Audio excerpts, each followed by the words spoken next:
आइए श्री राम कथा की ओर चले। भरत जी बड़े भयानक स्वप्न देख रहे हैं। भरत जी ने स्वप्न देखा अपने पिताजी दशरथ महाराज को गधे पर उल्टा बैठा हुआ, लाल वस्त्रों में लिपटे हुए, मुंडित सिर और दक्षिण दिशा की ओर जा रहे हैं।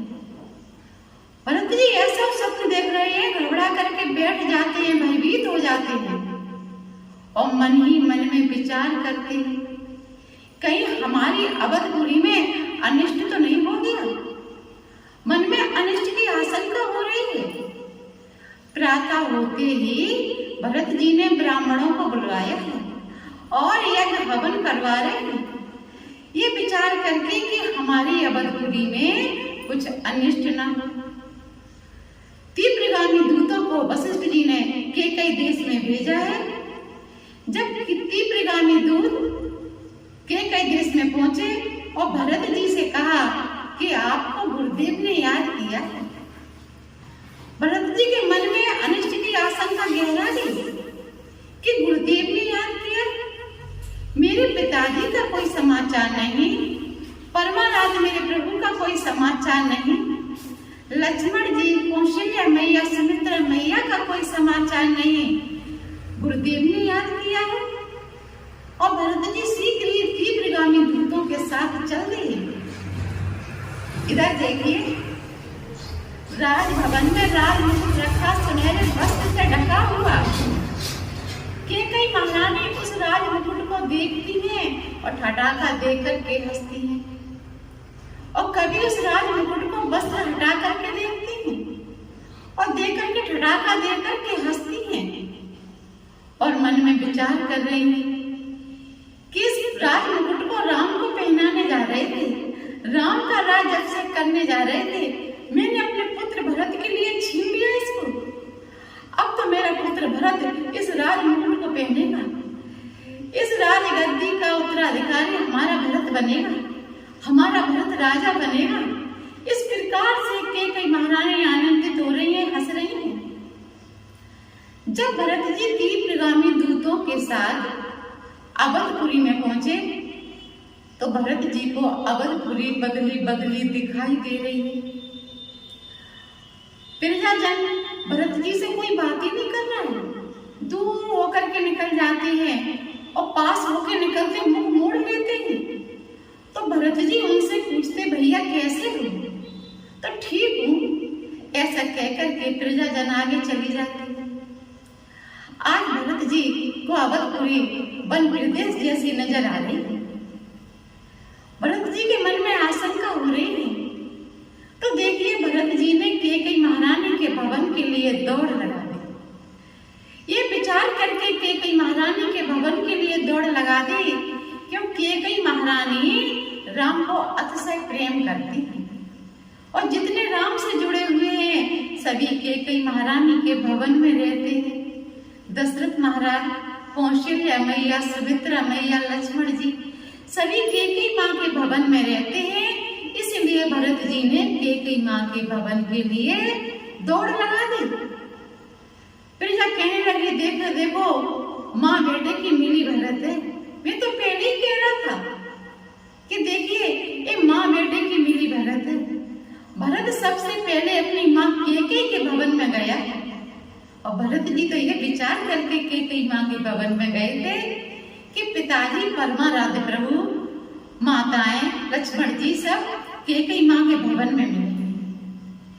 इधर देखिए, मंथरा ने केकई महारानी से कहा कि महारानी अपना पुत्र भरत आ गया है, आरती का थाल सजाइए और भवन के दरवाजे पर आरती का थाल लेकर के खड़ी हो जाइए।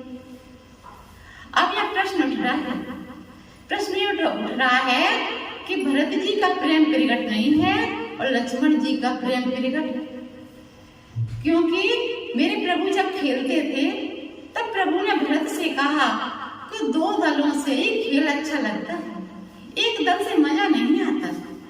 जब दो दल बनाए गए तब खेल में मजा आएगा। तो लक्ष्मण जी को तो खेल में भी प्रभु का विद्रोह स्वीकार नहीं था।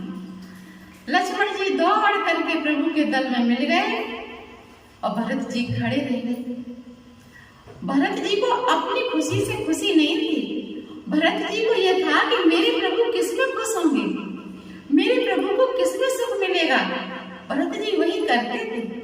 तो प्रभु के सुख के लिए भरत जी दूसरा दल बना करके खड़े हो गए कि मेरे प्रभु को सुख मिलेगा जब मैं दूसरा दल बना करके खड़ा हो जाऊं। तो भरत जी का प्रेम प्रकट नहीं है और लक्ष्मण जी का प्रेम प्रकट है। इधर देखिए, जब भरत जी कैकेयी महारानी के भवन के दरवाजे पर पहुंचे हैं तो कैकेयी महारानी आरती का थाल लिए खड़ी। जैसे ही कैकेयी महारानी आरती का थाल आरती उतारने लगी और भरत जी चारों तरफ दृष्टि घुमा रहे हैं कि पिताजी कहाँ हैं, मेरे परमाराध्य प्रभु कहाँ हैं। जैसे ही कैकेयी माँ ने आरती उतारना शुरू किया तो भरत जी ने कहा, माँ रहने दीजिए, कहा ये बताइए मेरे पिताजी कहाँ हैं। जैसे ही कैकेयी महारानी तिलक करने लगी तो भरत जी ने कहा, माँ रहने दीजिए। जब कैकेयी महारानी मोदक लगाने लगी तो भरत जी ने कहा, माँ रहने दीजिए। पहले ये बताइए हमारे पिताजी कहाँ हैं, मेरे परमाराध्य प्रभु कहाँ हैं। तो कैकेयी महारानी ने कहा कि बस बात बहुत बिगड़ गई थी, मंथरा की सहायता से मैंने बात बना दी, मानस का दर्शन करा रहे। बात बात में बात बनाई और भई मंथरा साए बिचारी। बात बात में बात बनाई और भई मंथरा साए बिचारी। बात बात में बात बनाई और भई मंथरा साए बिचारी। कैकेयी महारानी ने कहा कि बस बात तो बहुत बिगड़ गई थी, लेकिन मंथरा की सहायता से मैंने बात बना ली, मैंने बात बना ली। तो भरत जी ने कहा कि पहले माँ ये बताइए विधाता ने कौन सी बात बिगाड़ दी, क्योंकि कैकेयी महारानी ने कहा कि बेटा मंथरा की सहायता से मैंने बात बना ली, लेकिन विधाता ने छोटी सी बात बिगाड़ दी। देखिए हर किसी का यही स्वभाव होता है, कोई काम अच्छा हो गया तो हमने ये काम किया, अब मन में तनकर के कहता है मैंने ये काम बना लिया, मैंने ये काम किया, अगर बिगड़ गया तो विधाता के मत्थे मर दिया। वही तो कैकेयी महारानी कर रही हैं। कैकेयी महारानी ने कहा कि बस मैंने मंथरा की सहायता से सब कुछ बात बना ली, लेकिन विधाता ने थोड़ी सी बात बिगाड़ दी। तो भरत जी ने ये कहा कि माँ पहले ये बताइए विधाता ने कौन सी छोटी सी बात बिगाड़ दी। तो कैकेयी महारानी ने कहा कि बेटा तुम्हारे पिताजी स्वर्गवासी हो गए।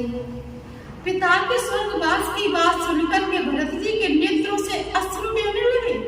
भरत जी रो रहे हैं फूट फूट करके कि हे पिताजी आप बिना मेरे और आप स्वर्गवासी हो गए, आपका स्वास्थ्य बिल्कुल अच्छा था। हे पिताजी आप परमाराध्य प्रभु के हाथ में मेरा हाथ दिए बगैर आप चले गए।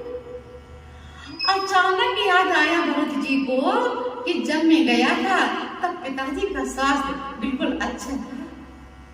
कहा माँ अचानक पिताजी का स्वास्थ्य बिगड़ गया, आखिर कारण क्या हुआ। तो कैकेयी महारानी ने भरत को सब कुछ विस्तार से बता दिया कि तुम्हारे पिताजी राम का राज अब से करने के लिए जा रहे थे और तुम्हारे पिता के पास हमारे दो वरदान रखे थे धरोहर के रूप में। मौका पाकर के हमने दोनों वरदानों को मांग लिया। पहले वरदान में तुम्हारे लिए राज अभिषेक और दूसरे वरदान में राम के लिए 14 वर्ष का वनवास। ये सुनकर के भरत जी धरनी पर गिर पड़े, फूट फूट करके रो रहे हैं कि हे मैया ये तुमने क्या किया, हे माँ तुमने ये क्या किया। भरत जी फूट फूट करके रो रहे हैं और भरत जी ने कैकेयी माँ को खूब खरी खोटी सुनाई। आगे का प्रसंग, आगे की राम कथा कल मैं आपको श्रवण कराऊंगी। तब तक के लिए जय सिया राम, जय सिया।